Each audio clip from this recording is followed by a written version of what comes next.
রানী, এই উৎসবের দায়িত্ব তুমি আমার উপর ছেড়ে দাও। আমি মন্দির সংস্কার করে সেখানে গাজনের মেলা বসানোর ব্যবস্থা করছি।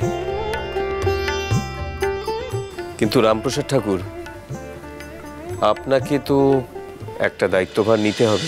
আপনি বলুন না কি দায়িত্ব আমাকে নিতে হবে, আমি সব রকম দায়িত্ব নিতে প্রস্তুত। উৎসবে অনুষ্ঠানের দায়িত্ব।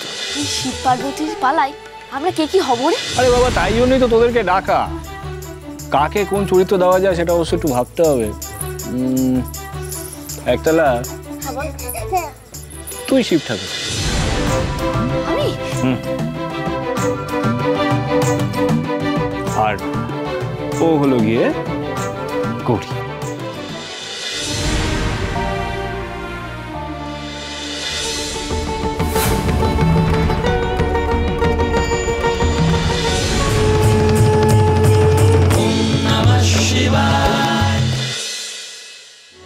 प्रसाद कलयति हे श्यामा सुंदरी रक्ष मम परकाल।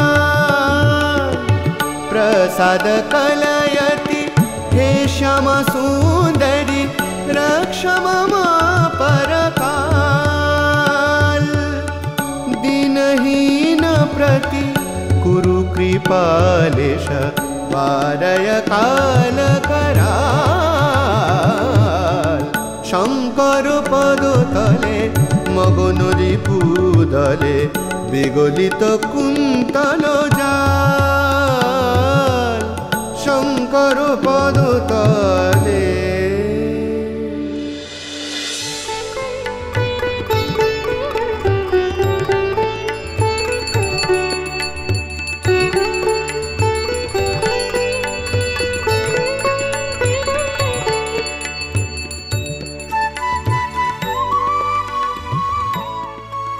এই না, সকলে তা আপনা দেখি। চলুন এইবারে পুবপাড়ার মাঠে যাওয়া যাক। রামপ্রসাদ, নতুন বৌমা। হুমা, রামপ্রসাদ। মা কল্যাণী, তোমরা? মায়ের পুজো সেরে উঠলি বুঝি বাবা? হ্যাঁ। শুধু মায়ের পুজো নয় গো, আজ তো মহাদেবও এসেছেন আমাদের বাড়িতে। মহাদেবেরও পুজো হলো। মহাদেব? কই দেখি, ছোট বৌমা এসো, দেখি দেখি।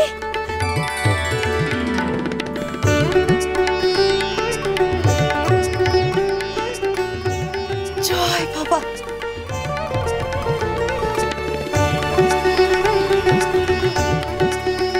আজকে প্রতিষ্ঠা করলেন দাদা? হ্যাঁ,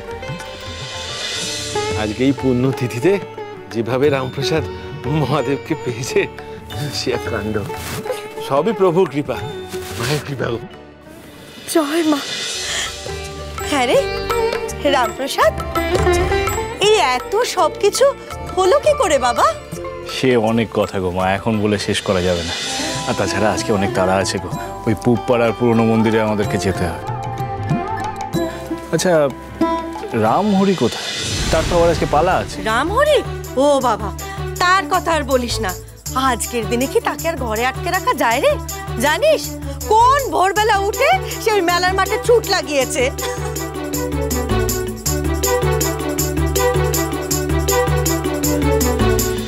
ওদিকে মহাশিবরাত্রির ব্যবস্থাপনা সব ঠিকঠাক চলছে তো দেওয়ানজি?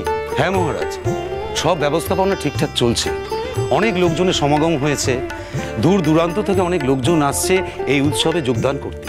বাহ, এ তো খুব ভালো খবর। দেওয়ানজি দেখবেন ওখানে কারোর যেন কোনো অসুবিধা না হয়। ঠিক আছে মহারাজ। একই দেওয়ানজি, আপনি এখানে?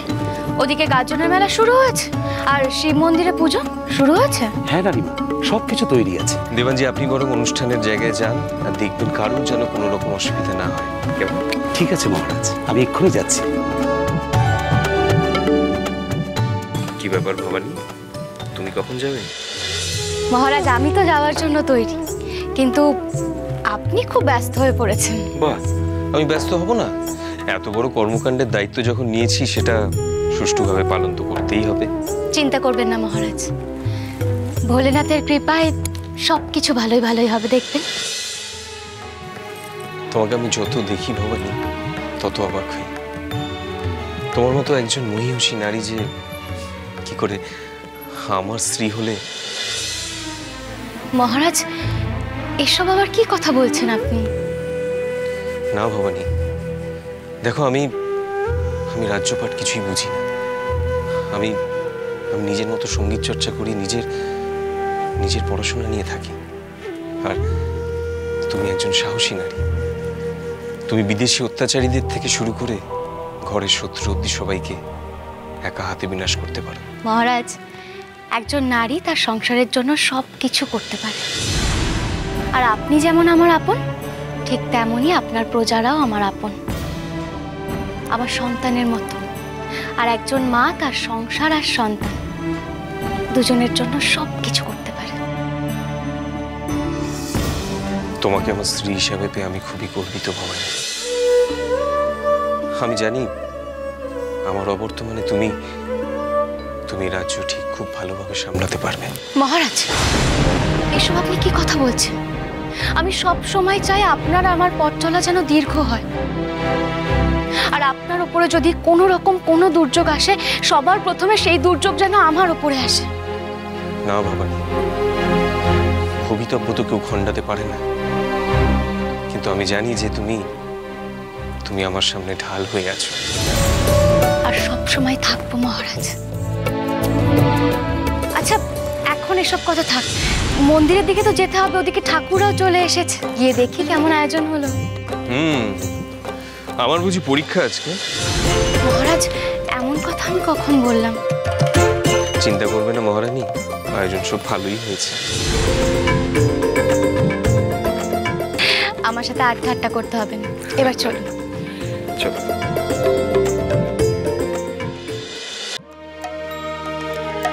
চিন্তাময়ী তারা তুমি আমার চিন্তা করেছ কি নামে জগৎ চিন্তা হারা তুমি নামে জগৎ চিন্তা হারা কিন্তু কাজে তেমন কই মা দেখি চিন্তাময়ী তারা তুমি মা।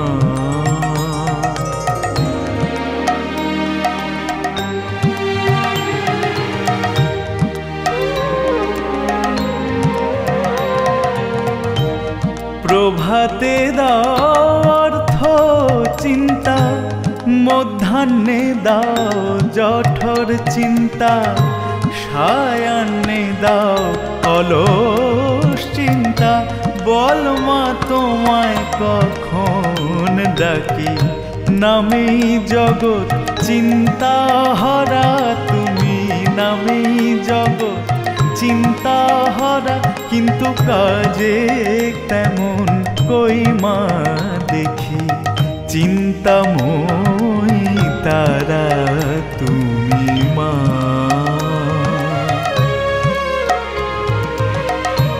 দিয়েছ এক মায়া কিনতে সদাই করি তাই চিনতে দিয়েছ এক মায়া কিনতে সদাই করি তাই চিনতে না পারিলাম তোমায় চিনতে মা না পারিলাম তোমায় চিনতে চিন্তা কোপে ডুবে মরি